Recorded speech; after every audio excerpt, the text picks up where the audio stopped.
Hunchback and the Swan. English folk tales. This one is from Cumbria.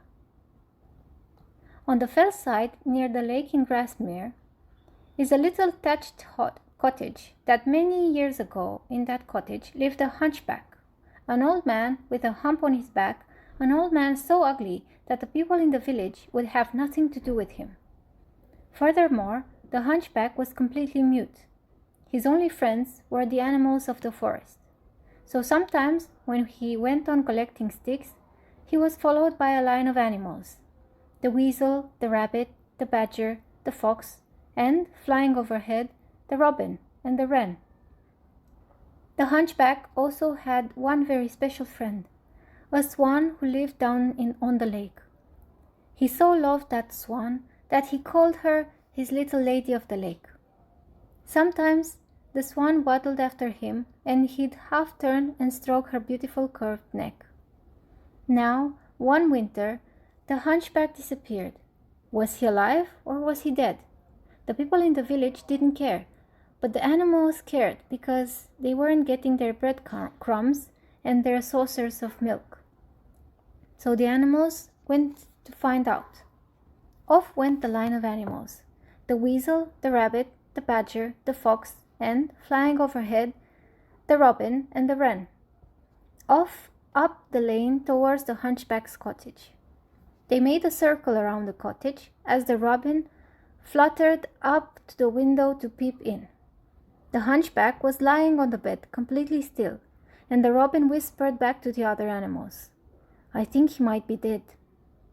Just then, the robin tapped his little black beak 3 times on the window, and the flicker of a smile spread across the hunchback's face.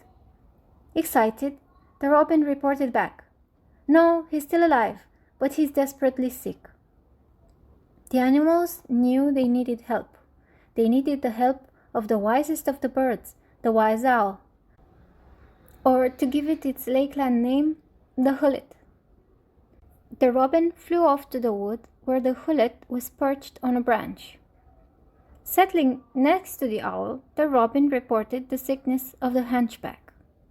The hullet advised the robin that if the hunchback got a visit from his special friend, his lady of the lake, it might cure him. Thanking the hullet, the robin flew off to the lake where the swan was settled in her nest. Landing next to the swan, he told her of the hunchback's sickness, adding that the owl's advice that she might be able to save him. The swan climbed from the nest and swam to the other bank. Then she started to waddle up the path towards the hunchback's cottage.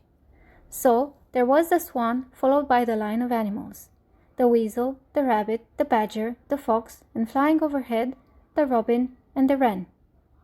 They formed a circle around the cottage, a magic circle.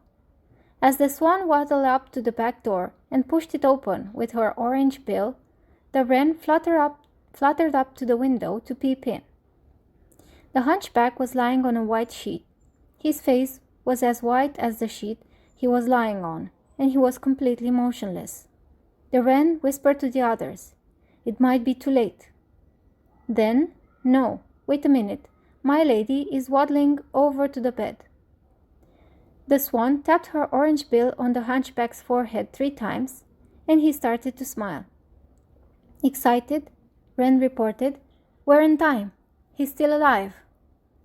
Just then, the swan tore some of the feathers from her left wing and jabbed them through the skin of the hunchback's left arm, where they remained. Then the swan tore some of the feathers from her right wing and jabbed them through the skin of the hunchback's right arm, where again they stayed. On hearing this, the circle of animals became very agitated and asked the wren, "What's happening now?" The wren reported that the hunchback had rolled over and the swan had torn some feathers from her back and jabbed them through the skin of his back. Inside the cottage, the swan then started to stroke the hunchback's hump with her orange bill, and his back flattened out. Then, stroking the hunchback's neck with her bill, his neck became long and curved. It had gone completely, magically quiet, and the animals wondered what was happening. After some magical time, the back door of the cottage opened, and to the animals' amazement, out waddled not one, but 2 swans.